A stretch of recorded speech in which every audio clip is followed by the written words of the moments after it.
ফরিদপুরের ভাঙ্গায় আসন পুনর্বিন্যাসকে কেন্দ্র করে ভাঙ্গা উপজেলা পরিষদ থানা ভাঙচুর ও অগ্নিসংযোগ করেছে বিক্ষোভকারীরা। এ সময় উপজেলা পরিষদের বিভিন্ন সরকারি অফিস ও থানা পুলিশের বেশ কয়েকটি গাড়ি ভাঙচুর করা হয়। সোমবার দুপুর ১:৩০টার দিকে হামলা ও ভাঙচুরের ঘটনা ঘটে।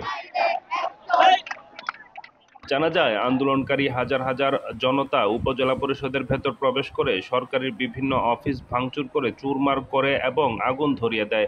এছাড়াও থানায় হামলা চালিয়ে পুলিশের অন্তত ৩টি গাড়ি, মোটরসাইকেল সহ বেশ কয়েকটি যানবাহন ভাঙচুর করে। পরে ফায়ার সার্ভিস ঘটনাস্থলে পৌঁছে আগুন নিয়ন্ত্রণে আনে। সকাল থেকে পরিস্থিতি স্বাভাবিক থাকলেও হঠাৎ বেলা ২টার দিকে ঢাকা-বরিশাল মহাসড়কের ভাঙ্গা বাসস্ট্যান্ড এলাকায় টায়ারে আগুন জ্বালিয়ে বিক্ষোভ করে অবরোধকারীরা। এতে এলাকায় থমথমে পরিস্থিতি বিরাজ করে। এ সময় আন্দোলনকারী ও আইন শৃঙ্খলা বাহিনীর মধ্যে সংঘর্ষের আশঙ্কা করা হচ্ছিল।